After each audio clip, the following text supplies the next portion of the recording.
नहीं। तो मैं स्कूल में बहुत पिटा हूँ बचपन से अभी तक। होमवर्क नहीं किया, पोएम याद नहीं की, वो बच्चे मस्ती कर रहे हैं। Twinkle twinkle twinkle. हाँ, 3 बार ट्विंकल कैसे बोला तू? Twinkle little star. एक टाइम तक तो स्कूल जाने का मेरा मकसद ही यही था। आज मुझे फिर से स्कूल में मार खानी है। शाबाश। मम्मी। ओ शिट, भागो यहाँ से। अब मेरे लिए मार खाना पढ़ाई से ज्यादा इंपॉर्टेंट हो गया था। हाँ, मार मुझे और मार, इतना ही दम है तुझमें। दर्द हो रहा है, अब मत मारे। तो ये बात 11th क्लास की है और मुझे पता नहीं जब तुम 11th क्लास में आते हो तुम पता नहीं खुद को बहुत ज्यादा बड़ा समझने लग जाते हो। ये स्कूल है मैरी, आऊं मैं साइकिल पर, टिफिन खा लूं मैं तो लंच से पहले। आई नो, मुझे पता है, मैं भी ऐसे ही था 11th क्लास में। ये स्कूल मेरी गुलाम, मैं हूँ डिवाइन के साथ, कर दी हमने स्कूल की नाकाबंदी लगा के अलार्म। बंटा है असली है क्या? हाँ डिवाइन, माँ कसम असली है, अभी लिखा मैंने। सर ये लोग ने यहाँ पे रास्ता रोक लिया क्लास की बेंच से। कौन है रे? लग रही है। बंटा ये तो नंगी पीठ पे चट मार रहा है। टीनेज में अक्सर अजीब चीजें होती है, राइट? कभी तुम्हारा मन किसी भी चीज में नहीं लगता है, तुम चाहते हो कि बस जैसे तैसे ये दिन निकल जाए। और कभी कभी ऐसा होता है कि तुम्हें दुनिया भर की सारी चीजें करनी है। तुम्हें छत से कूदना है, सर के बल घूमना है, अपने छत पर बैठे हुए बंदर को छेड़ना है। साला मोटा बंदर बैठ के केला खा रहा था, उधर भगा दिया साले को, अब नहीं आए। भाई सही बोल रहा हूँ, बंदरों को मत छेड़ना वरना वो पकड़ लेते हैं, फिर ग्रुप बना के मारते हैं। एनीवेज, तो ये कहानी जब हम 11th क्लास में नए नए प्रमोट हुए थे। हाँ, इसीलिए वीडियो के स्टार्टिंग में टीनेज और 11th क्लास की इतनी सारी बातें बताई ताकि तुम लोग मेरी वीडियो से रिलेट कर सको, क्योंकि मुझे बहुत अच्छा लगता है जब तुम में से कोई ऐसा लिखता है। ओ भाई, कितनी रिलेटेबल वीडियो बना दी है तो। यस, इसीलिए तो मैं जीता हूँ। खैर, तो तुम लोग को पता होगा 11th क्लास में हमको एक सब्जेक्ट चूज करना पड़ता है और यही चीज की वजह से तुम्हारे 10th के सो कॉल्ड फ्रेंड्स तुमसे अलग हो जाते हैं। हाँ, यही चीज मेरे साथ हुई थी। मेरे कुछ दोस्तों ने कॉमर्स ले लिया था और कुछ ने मैथ्स। हालांकि वो लोग अब मेरे दोस्त नहीं है, मगर जब भी मैं उनके बारे में सोचता हूँ नैनी, क्या तुम मुझे तुम्हारा खरगोश दे सकती हो सिर्फ 2 मिनट के लिए? अरे अच्छा ठीक है। Thank you.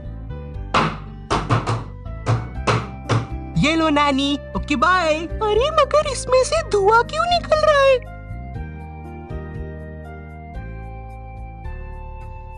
Naughty type of topic जाना बंद करो। सॉरी, अब हमारे सब्जेक्ट अलग होने से हम लोग की क्लासेस अलग अलग लगती थी।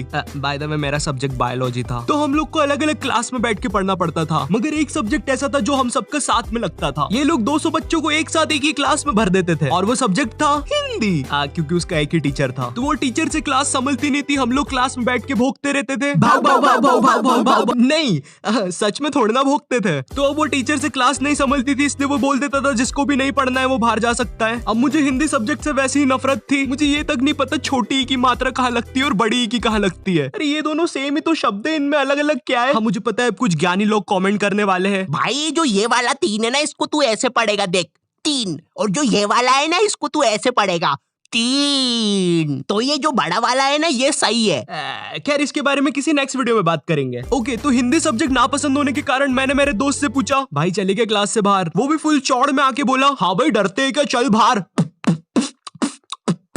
इसकी कोई जरूरत नहीं थी। तो अब हम दोनों उठते हैं क्लास में और टीचर के सामने से फुल चौड़ में बाहर चले जाते हैं, इसी गलत फहमी में कि हमें देख के बाकी बच्चे भी बाहर आएंगे। कोई नहीं आता है बाहर, अब हम दोनों अकेले, हम दोनों को पता नहीं क्या करना है। तो हम दोनों की फटती है, हम दूसरी क्लास में जाके पढ़ने लग जाते हैं, क्योंकि भाई मेरी स्कूल का जो फादर था ना, वो इतना खतरनाक था, उससे कोई नहीं बच पाता था।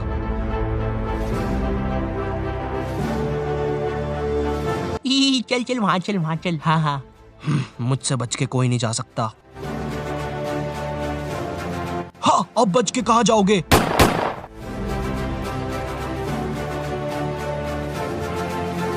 ये फादर 24 घंटे स्कूल में घूमता रहता था और गलती से भी कोई बच्चा बाहर घूमता हुआ दिख जाए वो तो गया। इसी कारण मैं कोई रिस्क नहीं लेना चाहता था, इसलिए मैं दूसरी क्लास में जाके चुपचाप बैठ गया। मगर फिर कहीं से खबर आती है कि फादर आज स्कूल में है ही नहीं और उतनी देर में मेरे बाकी दोस्त और कॉमर्स वाले भी उस क्लास में आ जाते हैं। हाँ, कॉमर्स वाले इसलिए बोल रहा हूँ क्योंकि इन लोग का अलग ही चलता है, क्योंकि जब तक हम लोग थे क्लास में, जब तक बहुत ही शांति थी, मगर जैसे ही ये लोग आए, इनमें से कोई पंखे पे लटक रहा है, चौक फाइट चल रही है, आओ मुझे लग गई है। तो इन्हीं सब चीजों की आवाज सुन के एक खड़ूस सर क्लास में आ जाता है। अब इस बंदे के बारे बारे में मैं कुछ ज्यादा बोलूंगा नहीं, लेकिन ये बहुत ही चमत्कारी सर है, क्योंकि जब भी कोई बंदा कांड करता है ये सर पता नहीं कहाँ से एक चिट निकालता है, और वो चिट उतनी ही बड़ी होती है जितने बंदे का इसको नाम लिखना रहता है। एक बंदा मस्ती कर रहा है, छोटी चिट, 10 बंदे मस्ती कर रहे हैं, बड़ी चिट। तो वो सर हमारी क्लास में आता है और अपनी खुफिया जगह से चिट निकाल के हम लोग का नाम लिखने लग जाता है। वहां से मेरी थोड़ी थोड़ी फटना चालू हुई। उस टाइम मेरा दोस्त सर से बोल रहा है, सर हमने क्या किया, हमारा नाम क्यों लिख रहे हो? और ये वही बंदा है जिसको सर ने स्वयं सीढ़ी पे चढ़ के पंखे से नीचे उतारा था। इस टाइम तक सर हमारे नाम लिख के ले जा चुका था और हमारी बहुत गंदी फट रही थी, क्योंकि आजकल हमारी स्कूल का फादर कुछ नया ट्रेंड फॉलो कर रहा था, बच्चों को स्टेज पे बुला के मारना सबके सामने असेंबली में। क्या इतनी ज्यादा बेइज्जती? मैं नहीं करवा सकता खुद की इतनी बेइज्जती। भाई एक बार एक बच्चे को फादर ने स्टेज पे मार के नीचे फेंक दिया था, और असेंबली की लाइन में जो बच्चे आगे खड़े थे भाई वो इतने हरामी पीछे हट गए, वो फिकाया तो उसको कोई भी उठा नहीं रहा है। असेंबली खत्म हो गई, पीरियड खत्म हो गई, लंच हो गया, वो बंदा अभी तक वहीं पड़ा हुआ है, उसको कोई उठाने नहीं आया अभी तक। तो हम सब लोग की अब बहुत गंदी फट गई थी, तो हमने डिसाइड किया कि हम स्कूल ही नहीं आएंगे एक दिन। पर फिर हम में से एक बंदा बोलता है, ओ भाई स्कूल क्यों नहीं आएंगे, स्कूल आना हमारा हक है।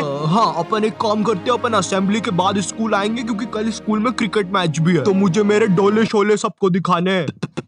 तो सब लोग को उसकी बात में दम लगा, क्योंकि उन लोग को भी अपने डोले शोले दिखाने थे, तो मुझे भी उनकी हाँ में हाँ मिलाना पड़ा। तो फिर हम लोग का डिसाइड होता है कि हम असेंबली के बाद स्कूल में एंट्री लेंगे, जो कि कसम से महा घटिया आइडिया था। हम लोग ने सोच लिया था अगर असेंबली में हम लोग के नाम लिया अगर फादर ने, तो हम अकेले में पिटने के लिए रेडी रहेंगे। मगर जैसे ही हम स्कूल पहुंचते, शांति, जैसे कुछ भी ना हुआ हो, ना हमारे स्टेज पे नाम आया ना कुछ। हम लोग फुल खुश, हम लोग जाते हैं फुल चौड़ में अपनी अपनी क्लास में पहला पीरियड अटेंड करना है। मगर जैसे ही मैं क्लास में जाके बैठता हूँ, थोड़ी देर के बाद बाई आती है क्लास में एक चिट्ठी लेके जिसपे मेरा नाम था। वो चिट्ठी पढ़ के मैम ने बोला, आयु जाओ बाहर, तुम्हें बुला रहे हैं। मैं इधर फुल इग्नोर मार रहा हूँ, मुझे लगा क्रिकेट मैच है आज, दोस्तों ने बुलाया होगा, पिच वगैरह खोदनी होगी। मैं फुल चौड़ में क्लास से बाहर निकलता हूँ, मगर फिर मुझे मेरे लेफ्ट साइड पे फादर खड़ा हुआ दिखता है।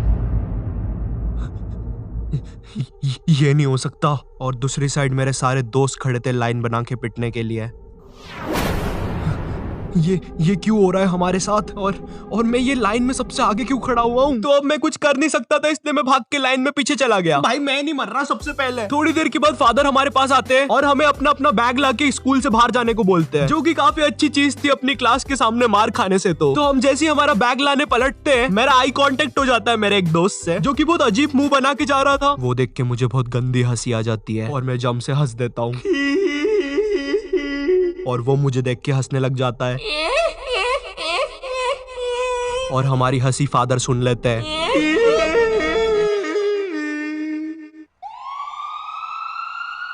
हमें इनकी जान बचानी होगी।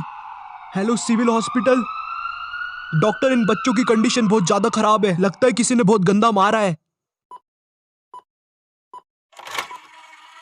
बच्चे क्या तुम हमें बता सकते हो तुम्हारे साथ क्या हुआ था? वो हमें मारने की कोशिश कर रहा था। मेरा कलेजा। आज डेट क्या है? 7 सितंबर। क्या मैं 10 दिन से हॉस्पिटल में हूँ। मेरे मुंह से खून आ रहा है। आप जाइए यहाँ से, हमारा पेशेंट सीरियस है। अरे कोई नर्स को भेजो।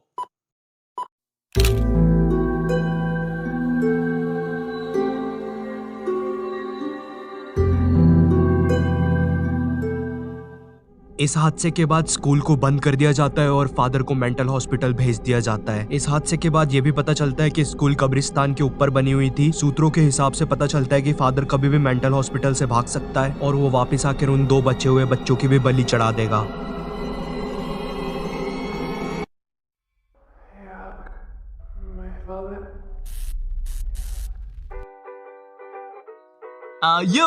मुझे पता है वीडियो की एंडिंग थोड़ी ज्यादा क्रीपी हो गई है, बट कम ऑन यार, अगर मैं ऐसा बोलता कि फादर ने हमें सबके सामने मारा और घर भेज दिया तो तुम लोग को मजा नहीं आता ना। बट काश सच में मेरी स्कूल कब्रिस्तान के ऊपर बनी होती, मजा आ जाता। बट खैर, अगर तुम्हें ये वीडियो पसंद आई हो, तुम इससे कुछ रिलेट कर पाए हो, तो लाइक मारो। लाइक करना बहुत ज्यादा जरूरी है, ठीक है? एंड अगर चैनल पे नए हो तो सब्सक्राइब मारो। इस वीडियो का एक स्क्रीनशॉट लो, उसको अपने इंस्टाग्राम स्टोरीज में डालो, मुझे टैग करो और मौका पाओ मेरी अगली वीडियो में एक प्यारा सा शाउट आउट पाने का। And in this video shout out to Amitosh 28 and मैं मिलता हूं तुमसे नेक्स्ट वीडियो में। तब तक के लिए बाय।